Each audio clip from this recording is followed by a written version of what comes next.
We begin with developing news this morning. Hezbollah has claimed responsibility for rockets launched at the Israeli city of Haifa. Israel says it failed to intercept a barrage of 5 rockets and has launched an investigation into the incident. 10 people have been injured. Emergency services are at the scene. Meanwhile, Israel has targeted Lebanon overnight and into this morning with a series of explosions in Beirut.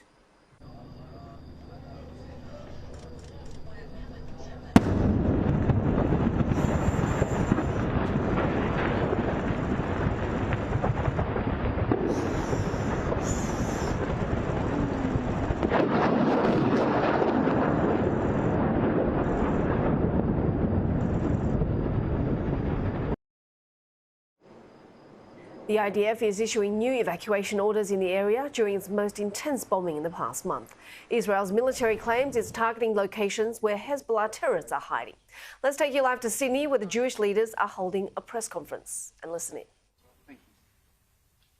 Unfortunately, the events of October the 7th have been felt by the Australian Jewish community, both on a very personal level in terms of the loss and the grief, but also in terms of the anti-Semitism, as Alex talked about, at universities. Today, being a Jewish student, academic or employee at an Australian university is a toxic experience.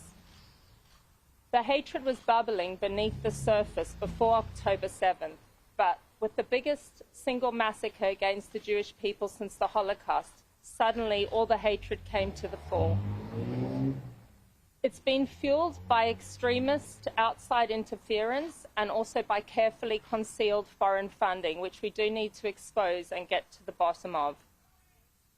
One of the things that's most striking to the ECAJ is the similarity of experience between Jewish staff and students at campuses around Australia. Whether it's being spat on and told to go back to Europe, or that Jews should be made to feel uncomfortable, or that Zionists have no right to cultural safety, or whether it's having your door defaced with swastikas, as was recently the case at ANU, or having the public spaces of your university filled with propaganda promoting sessions on Hamas. This is the experience in 2024 for Australian students and staff at universities. We need to see greater accountability. The National Student Ombudsman will hopefully tackle and impartially address some of these complaints soon, in the same way as the complaints that were lying under the surface about sexual violence on campuses. But unfortunately, until the universities can even recognise and agree on what anti-Semitism is, we have a serious problem. We're going to be calling for greater accountability in the coming year, and seeking to push the very poor leadership at many of the universities to take positive actions to address this rising problem for our Jewish students and staff. Thank you.